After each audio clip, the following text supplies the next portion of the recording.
आपका 2018 था, तो इसको कितने साल पूरे हुए थे? 200 साल। तो 2018 में एक खबर थी कि भीमा कोरेगांव जो स्मारक है वहां पर, ठीक है, यानी कि वहां पर भीमा कोरेगांव रण स्तंभ जो जगह है आपका, वहां पर सब लोग सेलिब्रेट करने जा रहे थे। तो सेलिब्रेट करने जा रहे थे तो उनके ऊपर पथराव हो गया और हिंसा हो गई, और हिंसा में क्या है, बहुत सारे लोगों को वहां पर चोटें पहुंची, डेथ हुई कई लोगों की। तो यहाँ पर क्या हुआ, ये बात समझिए अब, कि भीमा कोरे गांव में ये लोग, आप कहेंगे भैया सेलिब्रेट क्यों कर रहे हैं, ये तो ईस्ट इंडिया कंपनी की विजय है, यहाँ पर क्यों ये सेलिब्रेट कर रहे हैं फिर हमारे भारत के लोग ईस्ट इंडिया कंपनी की विजय को? तो उसका कारण क्या था वो समझिए। कारण ये था कि भीमा कोरेगांव, पहली बात तो भीमा नदी के किनारे और महाराष्ट्र में है। यहाँ भीमा कोरेगांव में एक था आपका महार समुदाय। कौन सा समुदाय? यहाँ पे महार समुदाय है, महार कम्युनिटी, महार कम्युनिटी, जिसको आप महाड़ भी बोलते हैं कई बार, महाड़ कम्युनिटी। बाबा साहब भीमराव अंबेडकर आप सब लोगों को पता होना चाहिए, हम बताएंगे बाबा साहब भीमराव अंबेडकर जी के संघर्ष को आप लोगों जब उनका लेक्चर लेंगे, कि 1 जनवरी, 1 जनवरी 1927 को बाबा साहब भीमराव अंबेडकर भी कोरेगांव पहुंचे थे। तो तब से ये बहुत चर्चित जगह रही है, सबको इसको मतलब बहुत पहचान मिली इस जगह को। तो ये महाड़ समुदाय का क्या संबंध है यहाँ से? देखो, महाड़ समुदाय भारत में एक अत्यंत पिछड़ा हुआ समुदाय कंसिडर किया जाता था।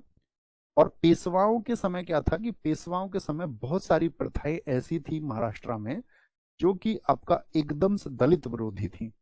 यानी कि इस समुदाय के लोगों को अगर कहीं थूकना होता था तो ये थूक नहीं सकते थे खुलेआम। अगर थूक की स्थिति भी पैदा हो तो अपने गर्दन में इनको मटका, मिट्टी का कोई बर्तन लटकाना पड़ता था और उसी में थूक सकते थे। इनके पीछे झाड़ू बंधी रहती थी ताकि इनके पैरों के निशान से धरती अपवित्र ना हो जाए। आप समझ पा रहे हैं? महसूस करोगे इस एक चीज। कल ही मैंने एक वीडियो देखा, एक महिला कह रही थी कि हमारी गली में तुम ऐसे घोड़े पर बैठ के कैसे आ सकते हो दूसरे से। वो दकियानूसी सोच उन लोगों के जहन में इतनी भर चुकी थी, और वो उस समय से है। तो यहाँ पर महारों को बहुत गंदे तरीके से ट्रीट किया जाता था। तो आप एक बात बताइए, मुझे एक बात बताइए आप, जैसे बहुत सारे लोग ये कहते हैं कि महार समुदाय ने तो ये जंग कर दी थी हिंदुओं के खिलाफ में, तो हिंदुओं के खिलाफ नहीं थी वो, उनके उत्पीड़न के खिलाफ जंग थी। अगर किसी को मौका मिलेगा, उस समय की स्थितियों को आप सोचिए कि जिसको आप इस तरह से ट्रीट कर रहे हैं कि हमसे तुमको 100 गज दूर रहना है, 32 गज दूर रहना है, एक विशेष समुदाय के लिए आपको 64 फीट दूर रहना है, इतने गज दूर रहना है, इतने फीट दूर रहना है। आप ऐसी व्यवस्था यदि बनाओगे, ऐसी व्यवस्था यदि बनाओगे, तो क्या वह समाज आपसे दूरी को महसूस नहीं करेगा? आप बताइए, यस और नो। आप कहेंगे हाँ जी बिल्कुल महसूस करेगा। तो वही महार जिनको सेना में शामिल होने का मौका नहीं था, सेना में अगर शामिल भी होते थे तो बहुत निम्न पद पर, एकदम से सेवादारों का कार्य तुम कर सकते हो, लेकिन तुम एक ऊंचे पद पर नहीं पहुंच सकते हो। इसी का फायदा तो विदेशी शक्तियों ने उठाया।